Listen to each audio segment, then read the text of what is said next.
Nollywood has grown over the years into one of the biggest film industries in the world. About 15.6 billion in gross revenue in Naida's historic shift. From low-budget CDs on the streets to global streaming platforms. Nollywood has been matching up the last 3-4 years. It's been quite strong from Nollywood. Nollywood, you can even argue, has been the source of the growth over the last 3 to 4 years. Our stories have traveled so far, but for all the films we watch, most of us never really think about where those worlds are created. As a creative or anyone who consistently work and needs somewhere to cool off, for a while you're tired, I have found one of those places here. Somewhere in Oyo State, in a quiet town called Igbojaiye, there's a filmmaking village built almost in the middle of nowhere. KAP Film Village and Resorts, founded by Nigerian great renowned filmmaker Mr. Ado Awaye. We are used to seeing Nollywood sets squeezed into busy streets or entire studios in the city, but a whole village designed for storytelling sounded unreal to me. I had to go see it for myself.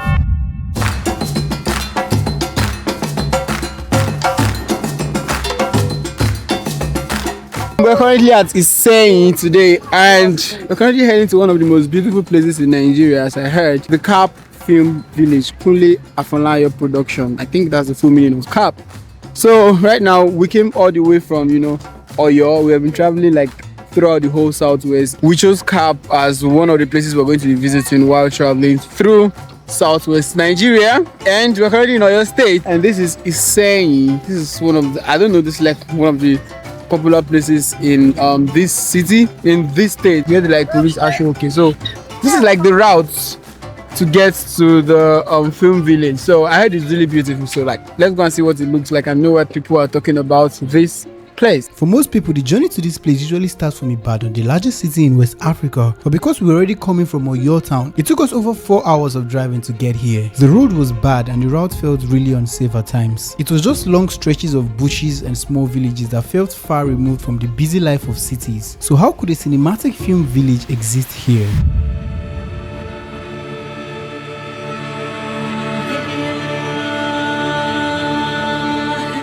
We're finally here, KAP Village and Resort.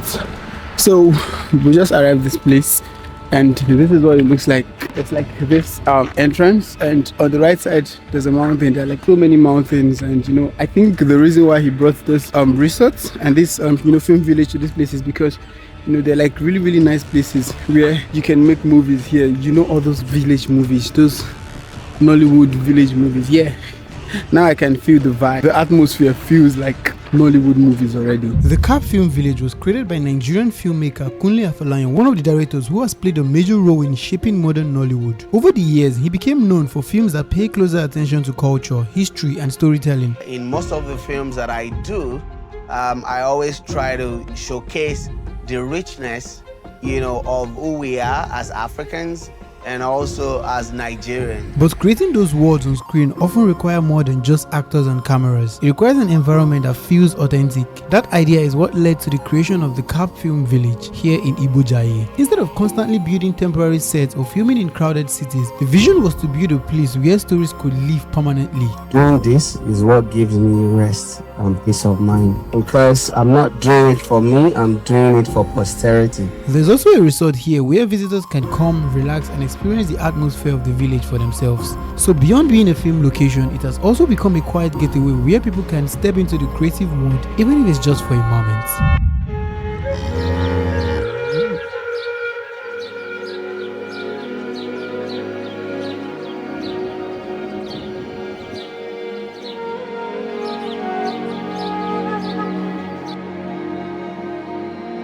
Since I'm here now, let me show you what the room look like. So this is what the key look like. This is what the key looks like. And we're gonna go inside right now.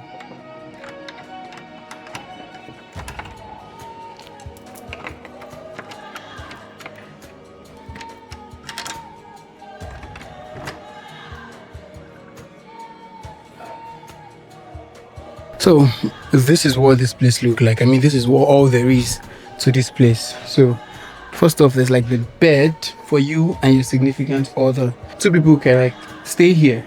And this chalet is made of like stones, right? The other ones are like made of woods. And then there's this really nice door It's giving ancient vibe, which is really cool and strong. So there's a TV, there's a small refrigerator here, the table, the mirror, for the ladies or for the men who wants to like work. This place looks really cool. I mean, for the whole experience, it's really nice. And this room costs about 95,000 naira per night. So I want to show you guys the toilets and the bathroom. So this is what the toilets look like. There's like really this well crafted and designed basin, the mirror, the water heater, showers, and that's basically it. And this nice lights too.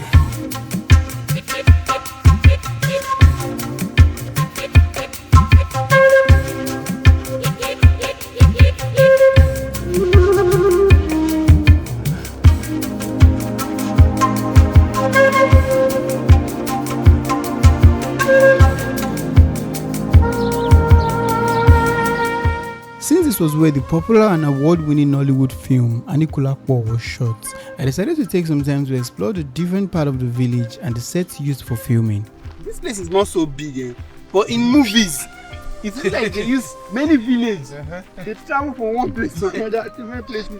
It's just angles. Is this place first? The whole resort? Sure. Wow. And it's very safe. In that movie, this place look big. They even fight for you now. Whoa. So if they won't act another movie now, they go clear. So basically they did this place because of the movie. One thing that I realized was that the village was divided into different sections. Each area had its own look and atmosphere designed for different scenes and moods. What surprised me the most was how a place that doesn't look very big was used to create an entire film like Anikulapo. Okay, so it's a new day today in KAP Film Village, and if you look inside you see that we don't have electricity by this time. It's about 10 a.m. and I realized that they kind of like regulate electricity here. It also happened yesterday.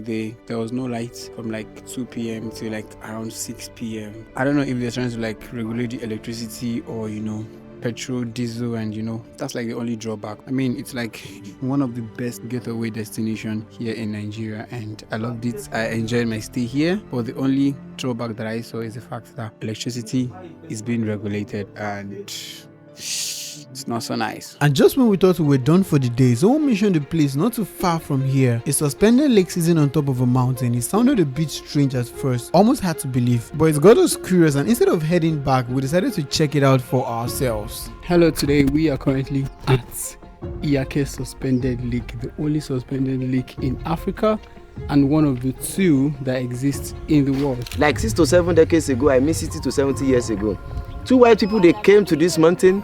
They wanted to discover the depth of the lake, but unfortunately for both of them, they drowned, and their body is still inside it today. So that's why we don't allow anybody to jump inside. Iyake Suspended Lake, they say, is one of those supernatural places that sits on top of a mountain and is believed to be one of the only suspended lakes in the world, quite hidden and surrounded by nature. But to get here, you not tell us this how this thing is. It's not easy to hide the carry. They didn't tell me it was gonna be hard like this, because the steps are so steep. I mean, you can count one step as 5 steps, because you have to like raise your legs so high before you climb one step. Jesus Christ.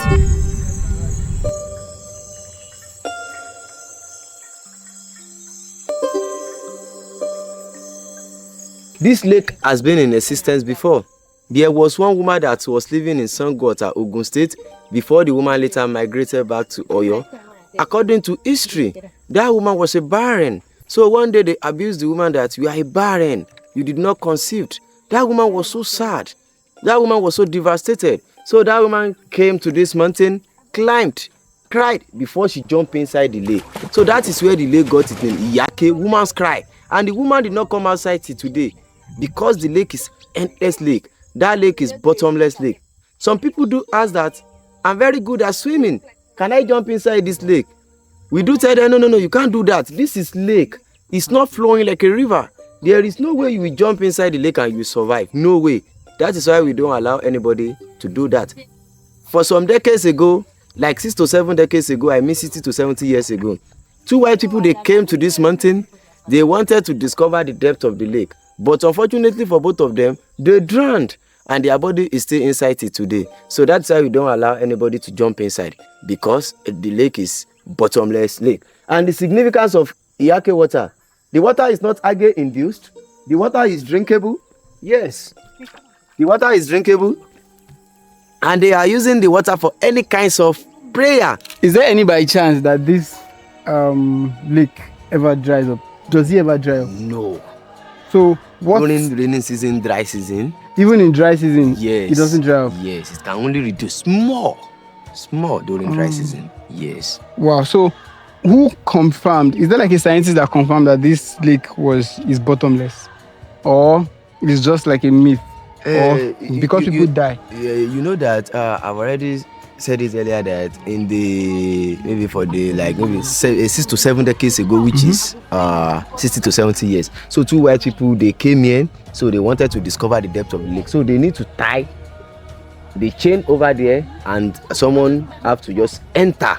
You know that both of them, unfortunately, they drowned. And some people even in this town have already tried to get the bottom of this lake. Like they tie like maybe 7 bamboo together.